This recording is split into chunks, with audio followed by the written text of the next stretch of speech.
Honey Drops Music. Ladies and gentlemen, to usher us into another session of praise and worship in the presence of God, I'd like to bring up stage. Ladies and gentlemen, put your hands together as I make welcome. Toluwanimi sings.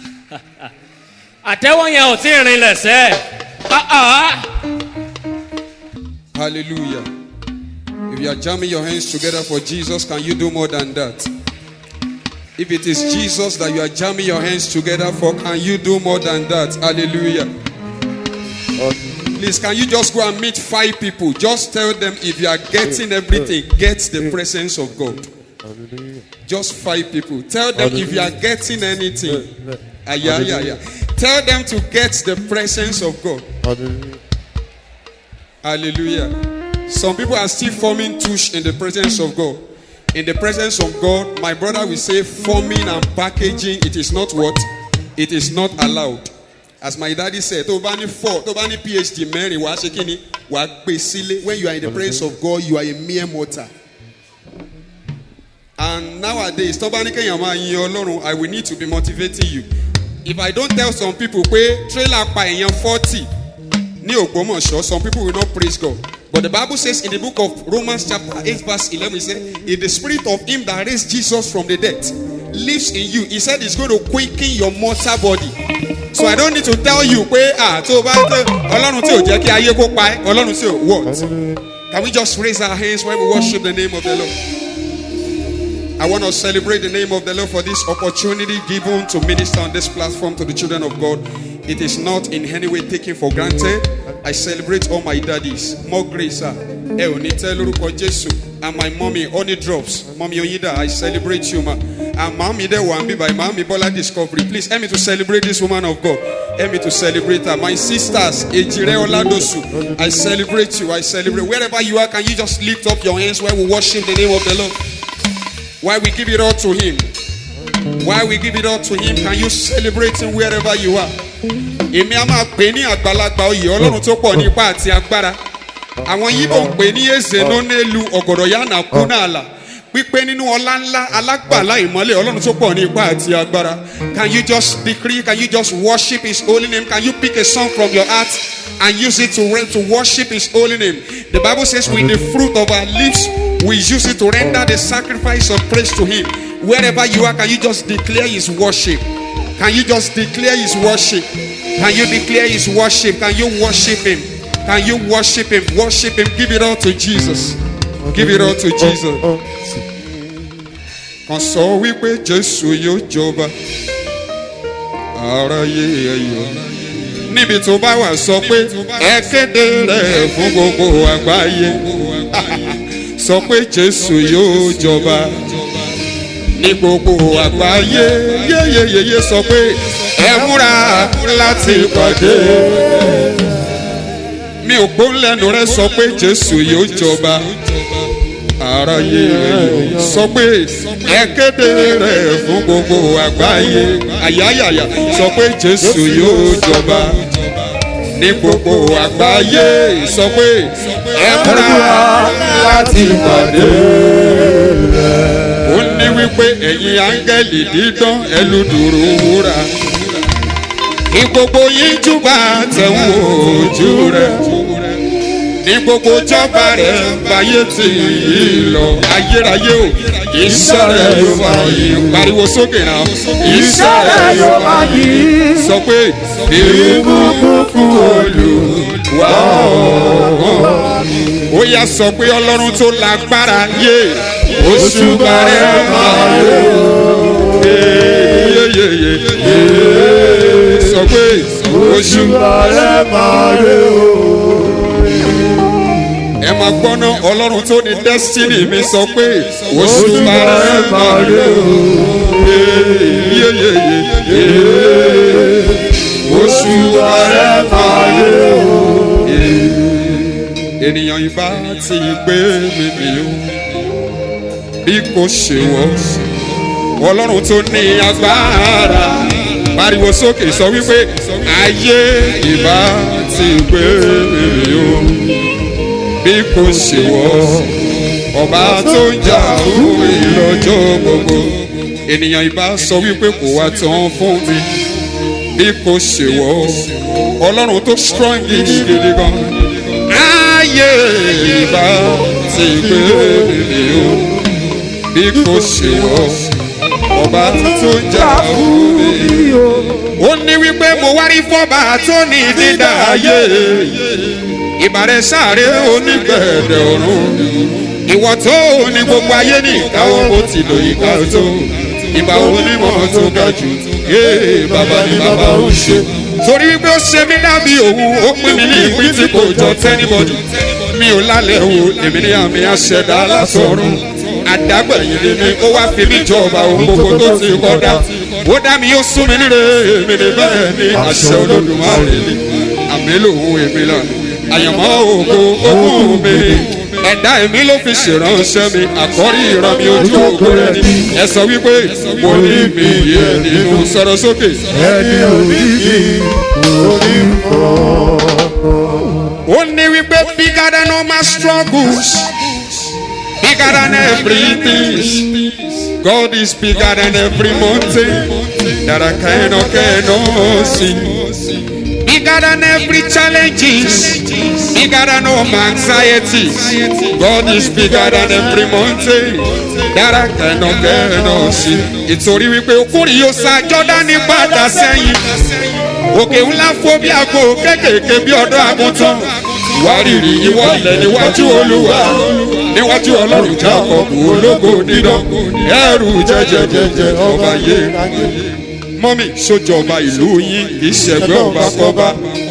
Sójọba ìlú yín ni kì í ṣẹgbẹ́ ọba kọ́ba. Àwọn ọba ayé tó dádé o, adé lásán ni wo. Wọ́n wẹ̀wù kójọ́ tọ́ba ọ̀run aláyélúwà. Adé yìí náà ládé rẹ̀ tó ó yá pariwo wípé ibi tẹ́ sinmi dé. Bẹ́ẹ̀ mọ̀ pé mo lè débẹ̀ o, sọ̀rọ̀ sókè náà sọ pé Oyin Adeyeye. ọ̀pọ̀lọpọ̀ wa, if someone had told us like 5 years back that you are going to be at this state that you are, I am very sure that you dispute that fact. Ibi tí Ọlọ́run rán ọ̀pọ̀lọpọ̀ wa délé nìyẹn ọmọ pa lè débẹ̀. Ibi tẹ́ ràn mí lọ́wọ́ dé láyé. Mẹ́ẹ̀ mọ̀ pé mo lè débẹ̀ o, ó mà ṣe sọ pé mo yan lóko. Ó ní wípé Ọlọ́run mi, Òṣùbàrẹ̀ màrè o, Ọlọ́run mi, Òṣùbàrẹ̀ màrè o, jìnnìjìnnì rẹ̀ bò ayé, ẹrù jẹ́jẹ́jẹ́ o, àràbàrí bí tí o, àárìbìrà bàtà, àrà tó sọ ní ọ̀run, tí ayé mi tètè, àrà wà á, àrà wò ó, olóhùn á kú rírì, omi tí mi lẹ̀ ayé kìjikìji, ọ̀rọ̀gọ̀jìgọ̀ bàbá àwọn ẹrù o, àdáná fìnà jó, àdáná fìnà jà. Ẹ̀kẹ́rin nínú iná Ọlọ́run Adébóyè, iná tẹríba fún bàbá, iná tó jó ìgbẹ́ tí ìgbẹ́ kò sì run.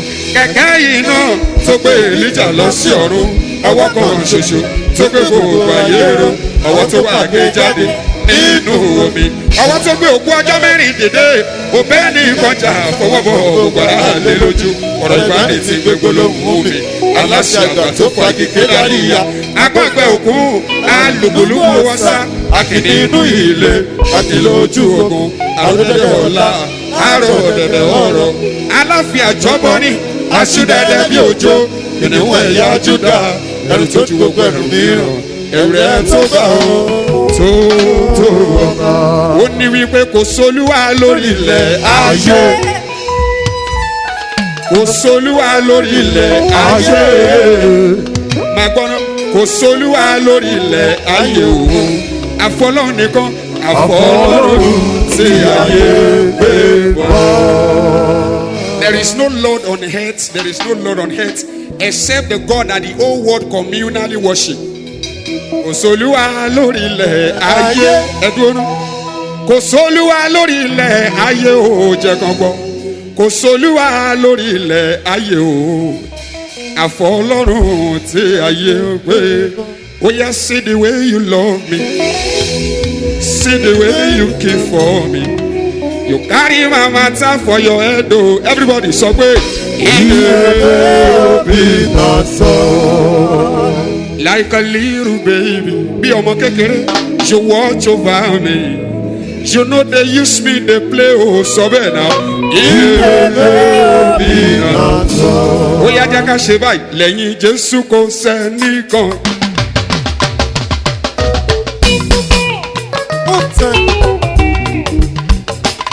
Daddy, ọba mi wọ́n lọ́ba tí mò ń sìn. Lẹ́yìn Jésù kò sẹ́nìkan o. Láyé láyé láyé láyé, alágbára wo orúkọ rẹ̀. Lẹ́yìn Jésù ta ló kùnà. Lẹ́yìn Jésù kò sẹ́nìkan o. Ọlọ́run àwọn ogun. Ọba mímọ́ lọ́ba tí mò ń sìn. Ọba mímọ́ lọ́ba tẹ́mi. Lẹ́yìn Jésù kò sẹ́nìkan o. Ayérayé máa ń jayà lólówó gbó. Alágbára wo orúkọ rẹ̀.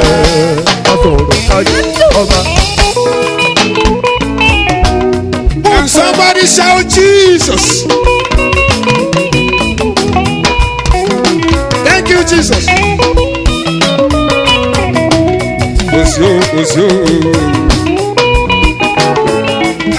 Lẹ́yìn Jésù kò sí bàbá mìíràn. Ọba mi wọ́n lọ bàtà wà ń sìn. Lẹ́yìn Jésù kò sẹ́lòmíràn. Ayérayé yáyà alágbára wo orúkọ rẹ̀. Lẹ́yìn Jésù kí ló kù ní. Lẹ́yìn Jésù kò sẹ́nìkan o. After you na you, ọba tó jọba. Ọba mímọ́ lọ́ba tí mò ń sìn. Ọba mi wọ́n lọ bá tẹ́mi ṣètò. Lẹ́yìn Jésù kò sẹ́nìkan o. Mọ́mí àwọn bẹ ní ẹ̀yẹ. Alágbára gbogbo orúkọ rẹ̀. Aláwo kọ́. Ó fẹ́.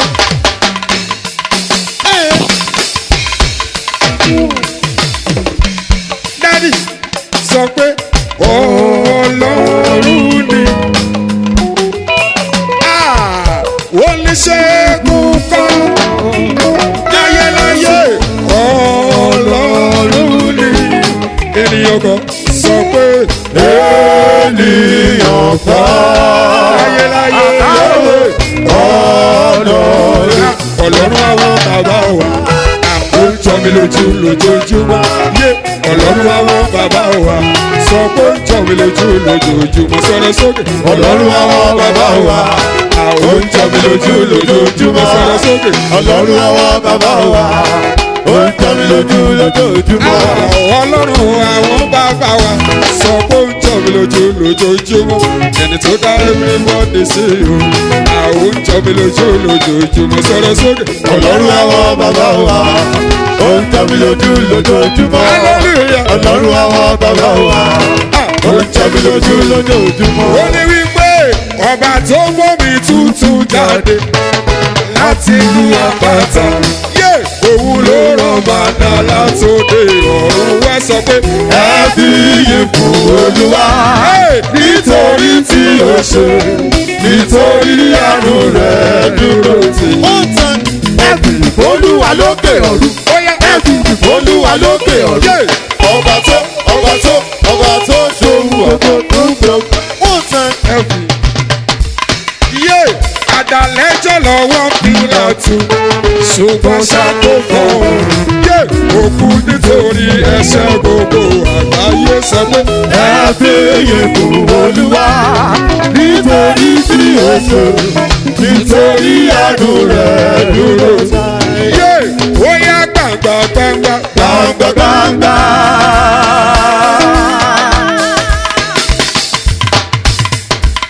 many people are still not dancing ó mà ṣe o.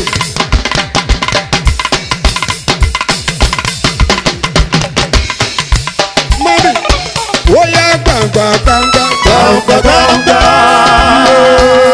yéyé sẹ́sẹ́ Jọ̀rọ̀jọ̀rọ̀. kàbìtì sẹ́. Kábìtì tó dá ayé, ẹ̀fẹ̀ tó dá ọ̀run, ẹ̀yin lọ́ba lórí ohun gbogbo. kábíyèsí o. Kábíyèsí. ó yá sọ pé sẹ́ èmi yóò máa yìn ọ́ èmi yóò máa gbé ọ̀gá torí pé ó ṣàtìlẹ́yìn mi èmi yóò máa gbé ọ̀gá sọ̀rọ̀ sókè. Èmi yóò máa yọ̀ ọ́, èmi yóò máa gbé ọ̀gá. Lórí pé wà ṣàtìlẹ́yìn mi, èmi yóò máa gbé ọ̀gá. Father, we bless you. Títí ayé rí. Èmi yóò máa yìn ọ́. Èmi yóò máa gbé ọ̀gá. Torí pé ó ń ṣàtìlẹ́yìn mi. Èmi yóò máa gbé ọ̀gá. Sọ̀rọ̀ sókè. Èmi yóò máa yìn ọ́. Èmi yóò máa gbé ọ̀gá. Lórí pé ó ṣàtìlẹ́yìn mi, èmi yóò máa gbé Bóyá ọ̀gá. sọ pé sẹ́nu, I will never be ungrateful to you, Jesus. I will never be ungrateful to you, Lord.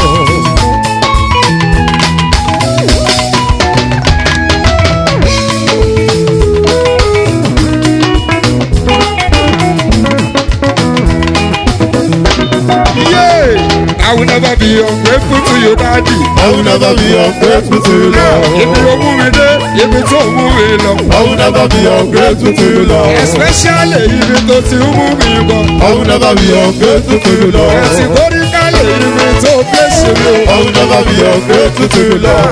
I will never be ungrateful to you, Jesus. I will never be ungrateful to you, Lord. Bóyá wà gbọ́ àìgbàgbọ́ mi lá. Tèmi Olúwa.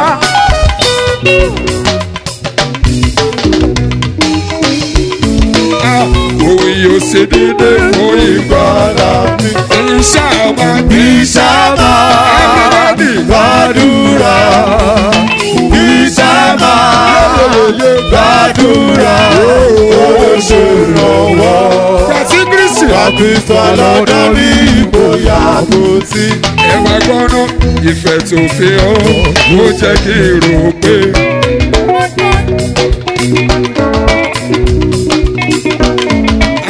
Yóò fi mi sílẹ̀ nínú ìrànwọ́ tí mo sí.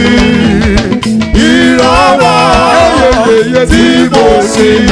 Rí lójoojúmọ́. Ògì mi láyà pé mi yóò lájà. Ṣé Ọlọ́run àgbáyé ṣẹ́jú ọ̀fà? Síbẹ̀ ìrètò lọ́jọ́jọ́ wá gbogbogbò nígbàgbà gbogbogbò ọ̀tẹ̀ lọ́jọ́ gbogbo nígbà gbogbo ọ̀rọ̀ ayọ̀ ló ń bá ọ̀tẹ̀.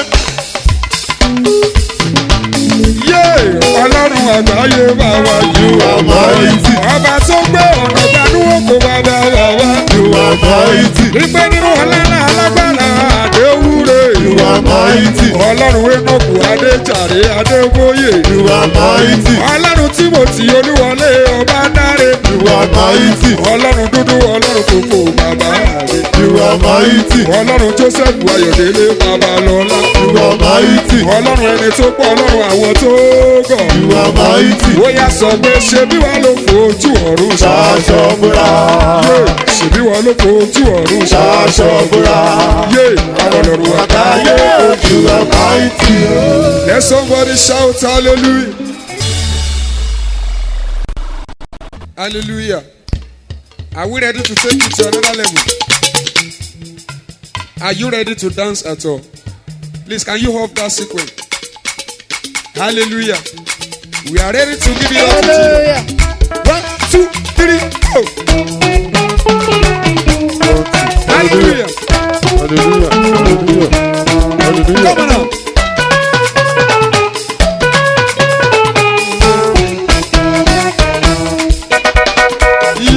Akíyọ̀ wípé o ṣe Ọlọ́run ẹlẹ́dá wa. Akíyọ̀ wípé o ṣe o. Ọlọ́run gbogbo ayé. Akíyọ̀ kíyọ̀ kíyọ̀ o. Akíyọ̀ wípé o ṣe. Ayérayé ti gbé inú ọ̀run oṣù. Ọlọ́run ẹlẹ́dá wa. Ọlọ́run ẹlẹ́dá wa. Akíyọ̀ wípé o ṣe o. Ọlọ́run gbogbo ayé. Sáré sọ pé you are good and your mercies forever say. Hallelujah. Somebody you are good and your mercies forever say. Hallelujah.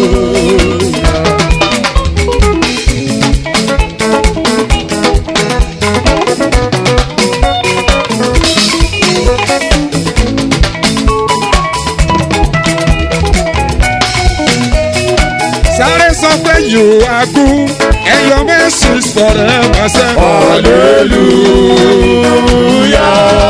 You are good and your mercy is forever. Say, hallelujah.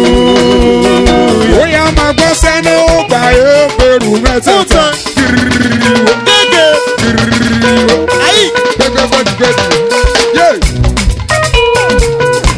Nínú iná ilé rú. Nebukadi Nesari ló bẹ̀rẹ̀ kó jẹ.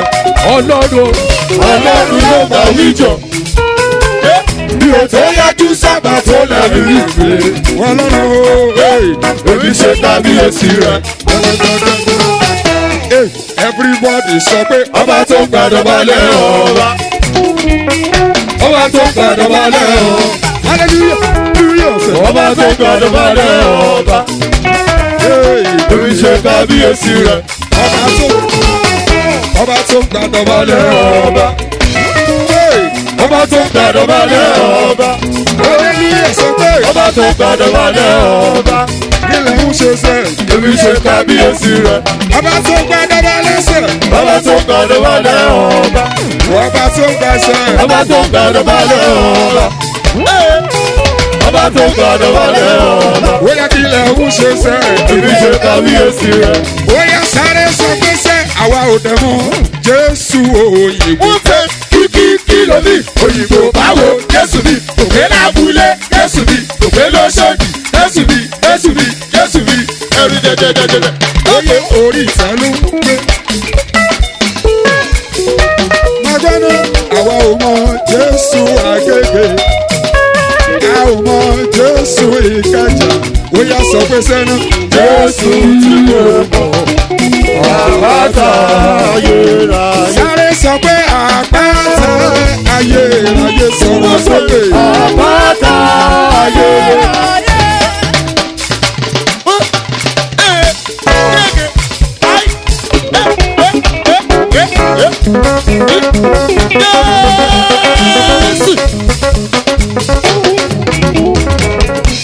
Yé àpáta ayérayé wà bàbá sá. Àpáta ayérayé. Jésù tí mo mọ̀. Yé. Àpáta ayérayé. Bóyá sáré sọ pé àpáta ayérayé sọ̀rọ̀ sókè. Àpáta ayérayé.